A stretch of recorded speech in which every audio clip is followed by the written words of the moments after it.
स्वः तत्सवितुर्वरेण्यं भर्गो देवस्य धीमहि धियो यो नः प्रचोदयात्।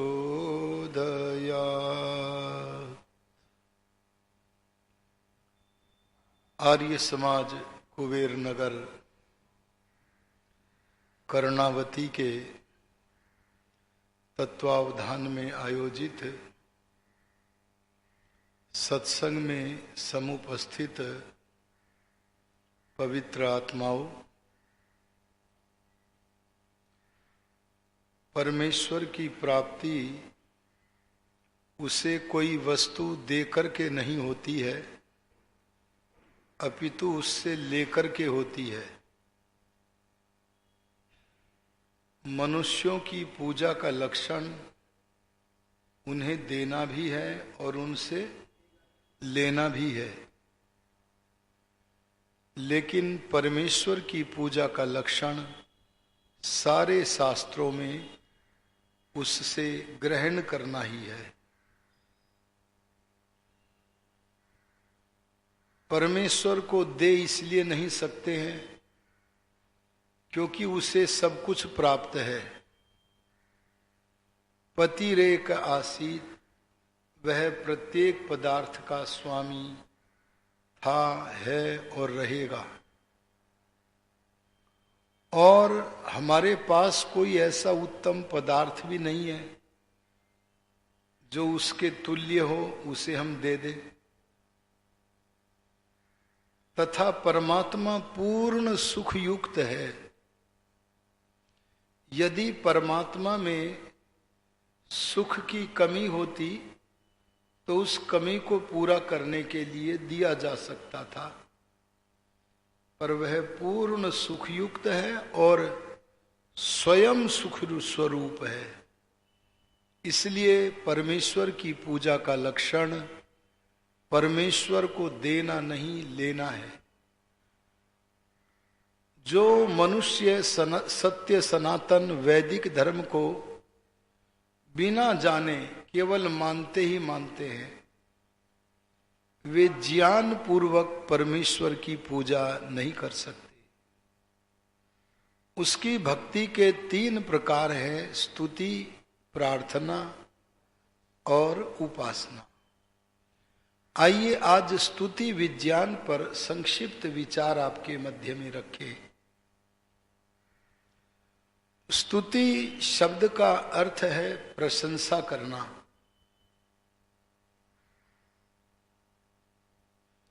अर्थात जो वस्तु जैसी है उसे वैसी ही जानना, वैसी ही मानना और वैसा ही वाणी से वर्णन करना, ये है स्तुति।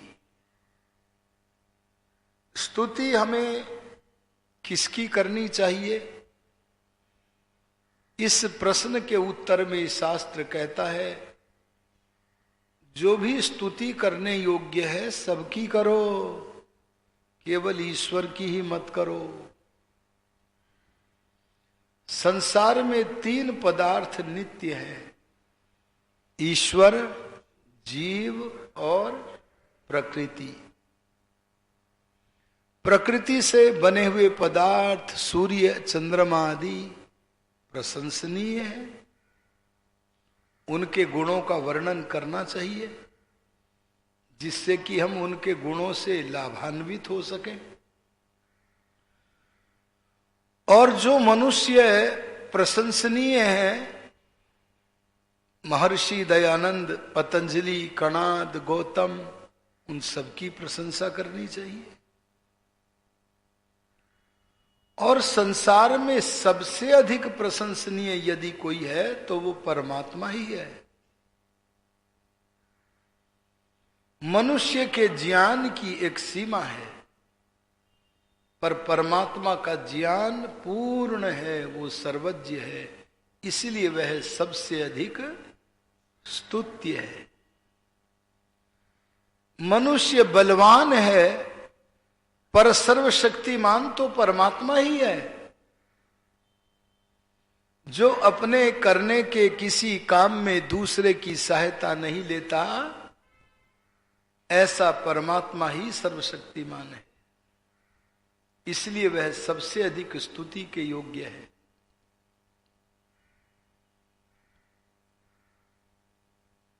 सारे के सारे गुण ऐसे हैं जो परमात्मा में ही विशिष्टता रखते हैं। और मनुष्य जैसे दानी है तो बालकपन में दान नहीं देता था, आगे भी सदा दान नहीं करेगा। उसके दान की सीमा भी है। पर परमात्मा पहले भी देते थे, आज भी देते हैं और आगे भी देंगे। उसका भंडार कभी खाली नहीं होता। इसलिए परमात्मा सबसे अधिक स्तुति के योग्य है। हमें सांसारिक व्यवहार में तीनों की स्तुति करनी चाहिए। लोक व्यवहार में प्राकृतिक वस्तुओं का भी गुण वर्णन करें, जीवात्माओं की भी प्रशंसा करें, और परमात्मा तो प्रशंसनीय है ही। लेकिन लोक व्यवहार से हटकर अत्यंत सुंदर सूक्ष्म जगत, आध्यात्मिक आंगन में जब बैठो, संध्या में जब बैठो, तब वहां केवल प्रभु का ही चिंतन करना है। इसलिए संध्या में केवल प्रभु की ही स्तुति करनी होगी। प्रभु की स्तुति के अतिरिक्त किसी की स्तुति संध्या में नहीं करनी है। स्तुति करने के बड़े लाभ है। स्तुति करने से हमारे अंदर जिसकी हम प्रशंसा कर रहे हैं उसके गुणों का आगमन हो जाता है। जैसे हम कहते हैं न्यायकारी न्यायकारी, परंतु हमारे अंदर कभी न्याय करने का अवसर आए तो हम न्याय न करें, ये स्तुति नहीं है, ये भांड की तरह बोलना है। हम परमेश्वर को दयालु दयालु दयालु कहते रहे, पर जब दया करने का सुंदर अवसर आए तो हम दया न करके क्रूर बन जाएं। आपने देखा होगा सरकारी कार्यालयों में एक सज्जन व्यक्ति अपना सही कार्य लेकर के जाता है, लेकिन वहां कार्यालय में बैठा हुआ व्यक्ति उसके सही कार्य को उससे क्रूरता पूर्वक धन ग्रहण किए बिना कार्य करके ही नहीं देता है। क्या उस व्यक्ति की क्रूरता का फल उसे न मिलेगा? और वह उत्कोच लेने वाला, निर्धनों को कार्यालय में बैठकर सताने वाला, मंदिर में जाकर ऐसा दिखता है जैसे उस जैसा पवित्र आत्मा ही कोई नहीं है। पर उनके लिए समझना चाहिए, डरो, वह परमात्मा बड़ा बलवान है, सर्वज्ञ है। यानी स्तुति करने से परमात्मा के गुणों को ग्रहण करना पड़ेगा। हम बोलते हैं वयुनानि विद्वान, हे परमेश्वर आप विद्वान हो। केवल परमेश्वर विद्वान है इतना कहने से कार्य नहीं चलेगा, अपितु हमें भी विद्यावान बनना पड़ेगा। भगवान के गुणों को ग्रहण करना पड़ेगा। तो इस तरह परमेश्वर के गुणों को चुनते जाना, ग्रहण करते जाना, यह है स्तुति। स्तुति का सुंदर फल है ईश्वर से प्रेम होना, ईश्वर से प्रीति होना।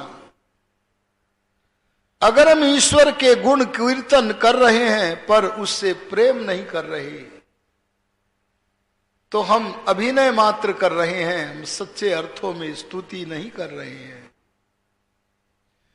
कोई मनुष्य जितना जितना किसी का गुणगान हृदय से करता जाता है, उतना उतना जिसका गुणगान कर रहे हैं उसके प्रति प्रीति बढ़ती ही है। हमें सब प्राणी मात्र से प्रीति करनी चाहिए, लेकिन सबसे अधिक प्रीति का पात्र हमारे लिए कोई है तो वह परम पिता परमात्मा है। स्तुति करने से अपने गुण कर्म स्वभाव का सुधार करें, यह स्तुति का फल है।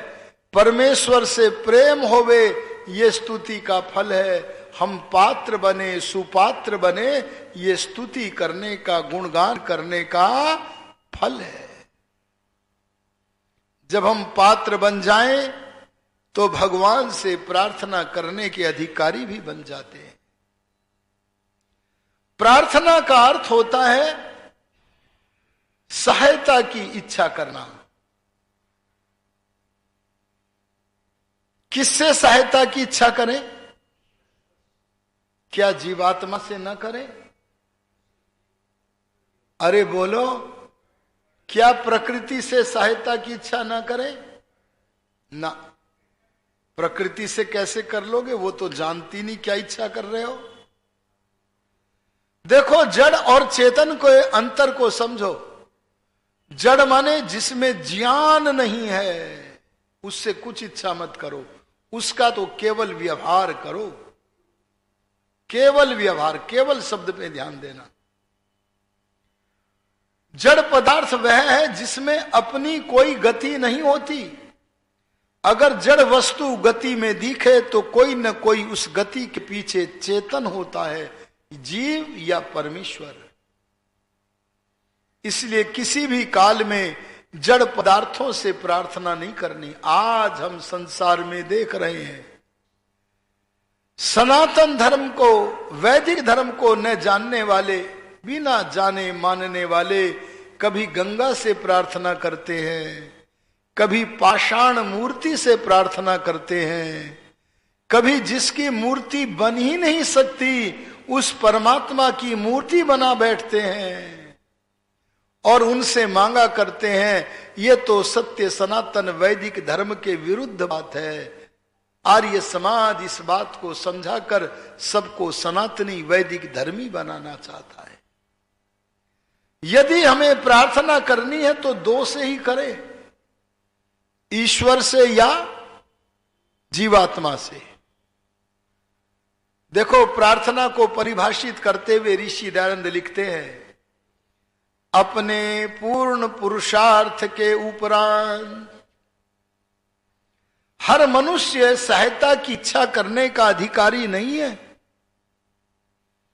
वही मनुष्य इच्छा कर सकता है सहायता की जो पहले अपना पूर्ण पुरुषार्थ करे। यहां ऋषि दयानंद जी ने परिश्रम शब्द का प्रयोग नहीं किया, बल्कि पुरुषार्थ शब्द का प्रयोग किया है। परिश्रम का अर्थ है मेहनत, और ये परिश्रम कभी अच्छे कार्य के लिए करते हैं तो कभी बुरे कार्य के लिए भी कर लेते हैं। जैसे चोर चोरी करता है, झूठा झूठ बोलता है, इन कार्यों में उसे परिश्रम तो करना पड़ रहा है। लेकिन पुरुषार्थ का अर्थ है, पुरुष माने आत्मा, पुरुष माने परमात्मा। तो पुरुषार्थ का अर्थ बना आत्मा के उत्थान के लिए जो परिश्रम किया जाए, आत्मा की उन्नति के लिए जो परिश्रम किया जाए, वही पुरुषार्थ है। और यदि पुरुष का अर्थ परमात्मा करेंगे तो अर्थ बनेगा परमात्मा की आज्ञा का पालन करने के लिए जो परिश्रम किया जाए उसका नाम पुरुषार्थ। अभिप्राय दोनों का एक ही है, ईश्वर की आज्ञा का पालन अर्थात जीवात्मा की उन्नति के लिए जो परिश्रम किया जाए उसका नाम पुरुषार्थ है। कोई मनुष्य बिना कर्म किए अगर सहायता की इच्छा कर रहा है तो गलत है। देखो, यजुर्वेद में भगवान कहते हैं कुर्वन्ने वेह कर्माणि जिजी विशेषतम समः। ए मनुष्य, तू कर्म करता हुआ ही जीने की इच्छा कर। क्या करते हुए? अगर तू कर्म करने की मेरी आज्ञा को तोड़ेगा तो कभी सुख प्राप्त नहीं कर सकता। अर्थात अगर हमें सुख पाना है तो कर्म तो करना ही पड़ेगा। किसका? अपना, ये सेवकों का। अगर अपना करोगे पुरुषार्थ तो फल मिलेगा। आप देखिए, अगर आपको बलवान बनना है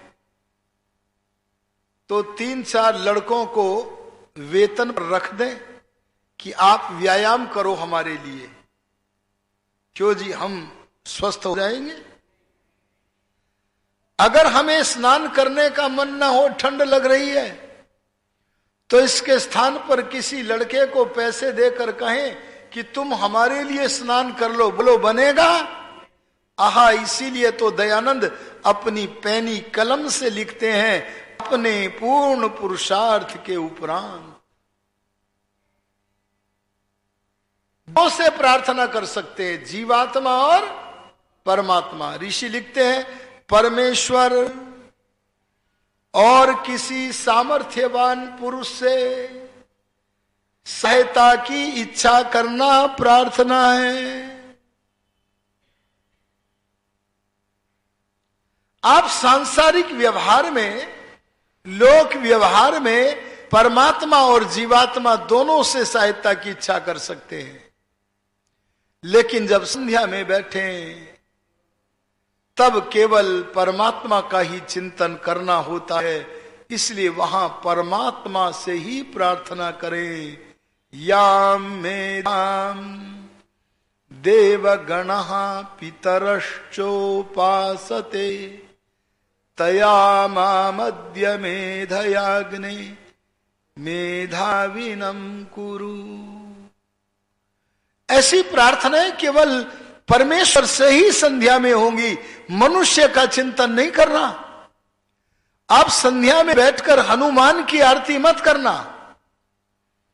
आप संध्या में बैठकर कृष्ण के नाम का जप मत करना।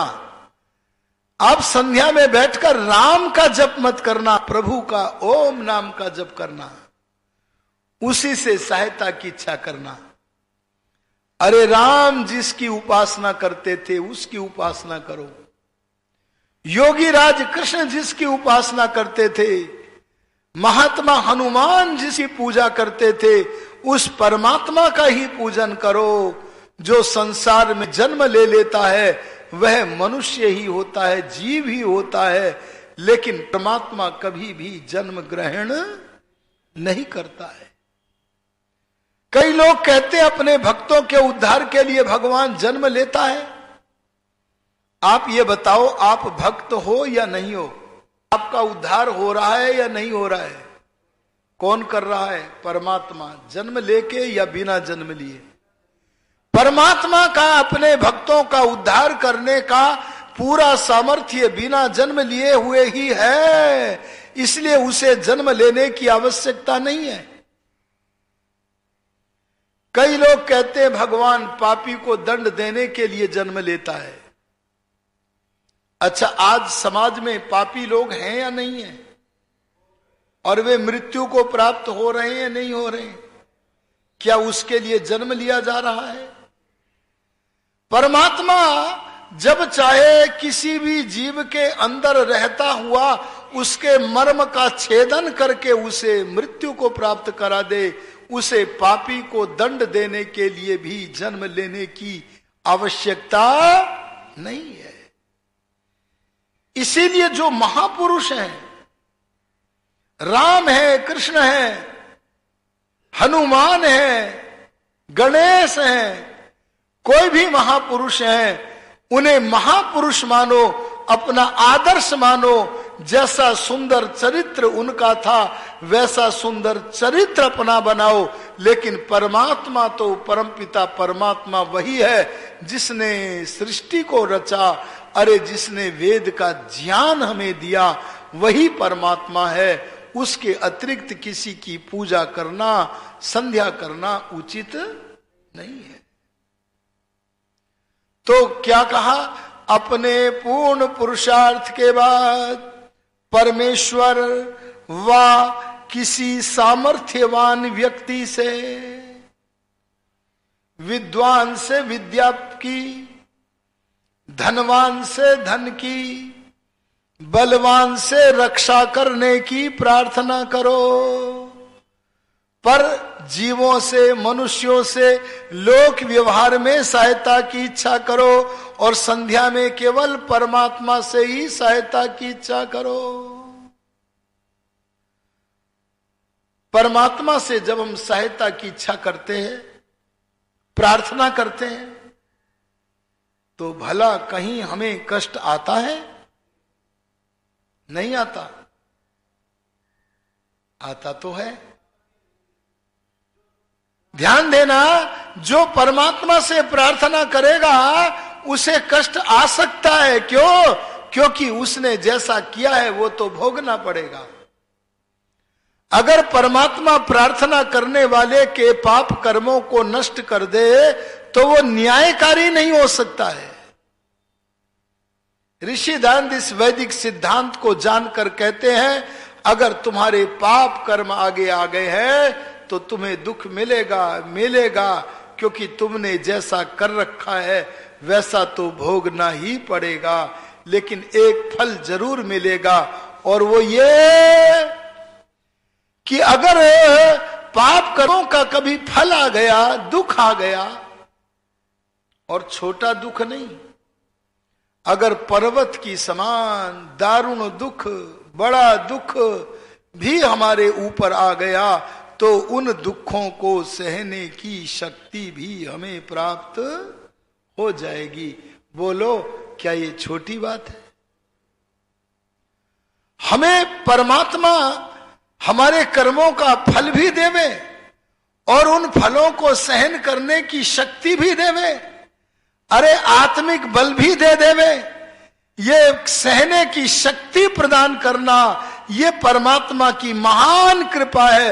ये कृपा का मिलना हमारी प्रार्थना के कर्म का फल है।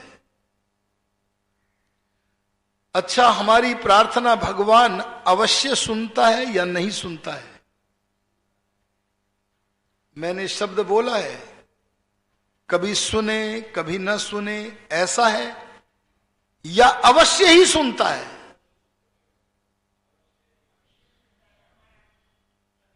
एक सज्जन बोले, मैं तो 20 वर्षों से प्रार्थना करता हूं मैं विद्वान बन जाऊं, पर मैं बन नहीं पा रहा हूं।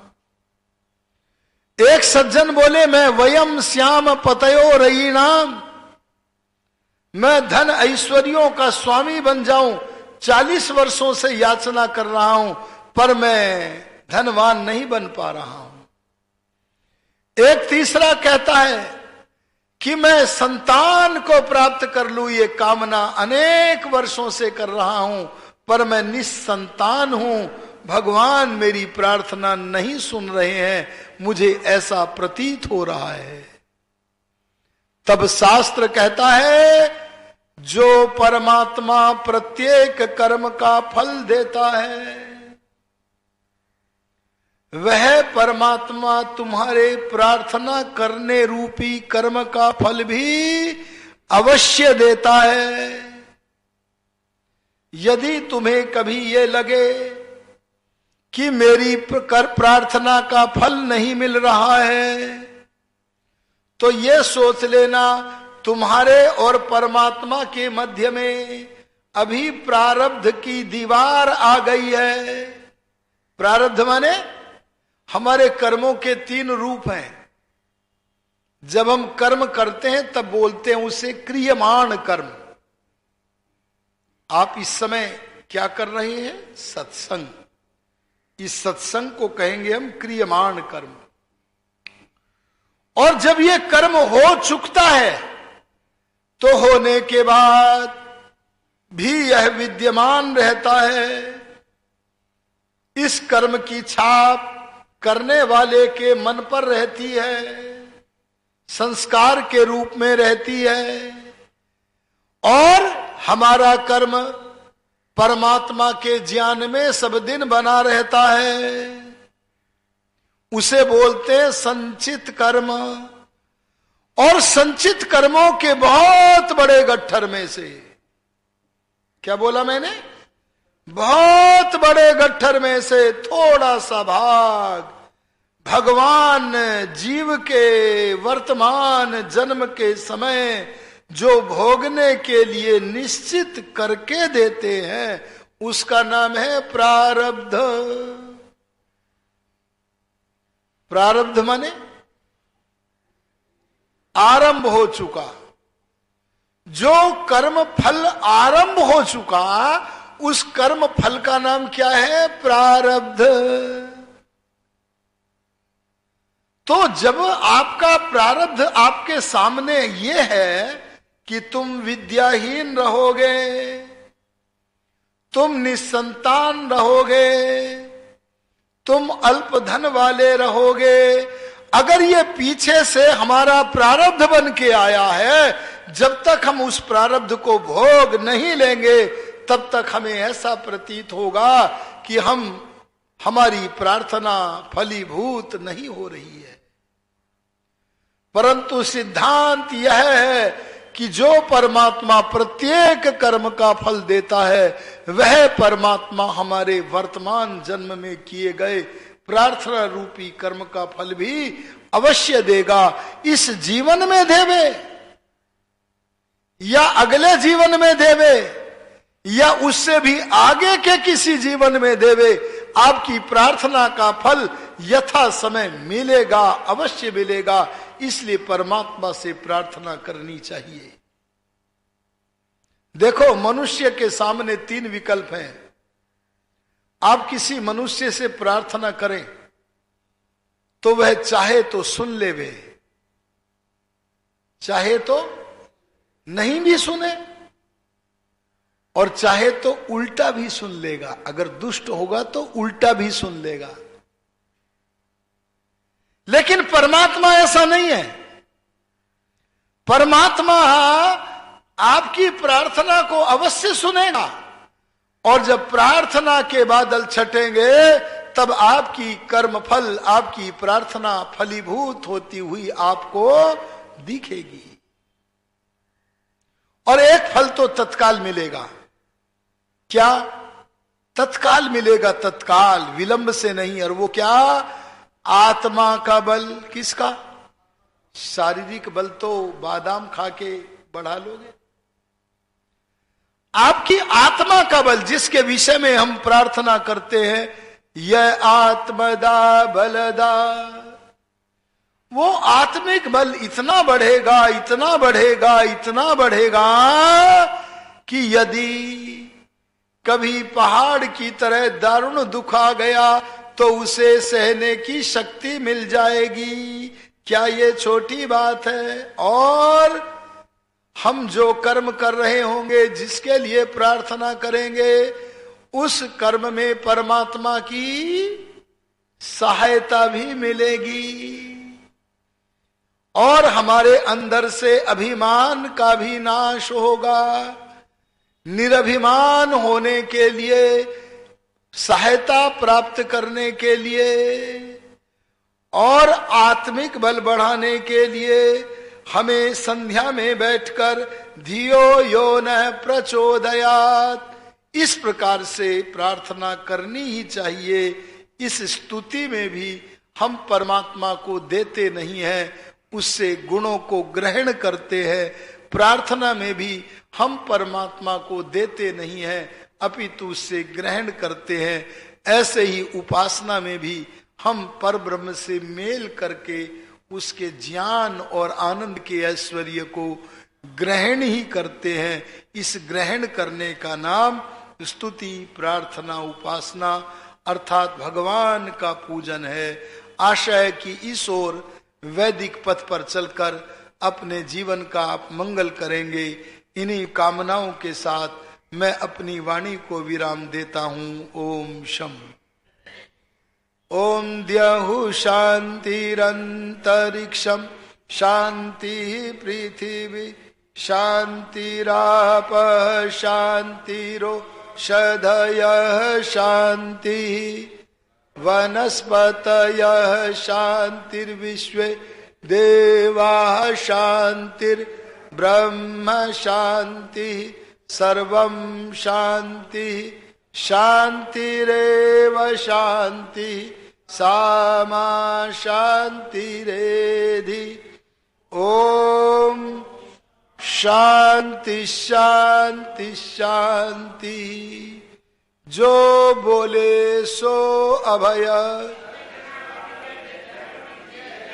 ब्रह्मर्षि विरजानंद महाराज की, नवयुग प्रवर्तक महर्षि दयानंद महाराज की, योगीराज स्वामी आत्मानंद महाराज की, महात्मा नारायण स्वामी की, अमर बलिदानी स्वामी श्रद्धानंद महाराज की, स्वामी दर्शनानंद महाराज की, अमर पथिक पंडित लेखराम की, पंडित गुरुदत्त विद्यार्थी की, महात्मा हंसराज की, लाला लाजपत राय की, मर्यादा पुरुषोत्तम श्री राम की, योगीराज श्री कृष्ण महाराज की, आर्य समाज, सत्य सनातन वैदिक धर्म की, सबको वैदिक अभिवादन नमस्ते जी।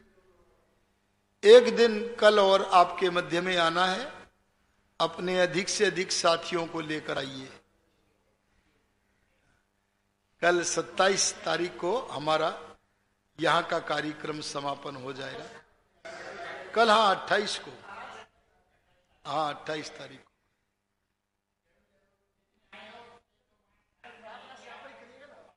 वहीं से करके आऊंगा।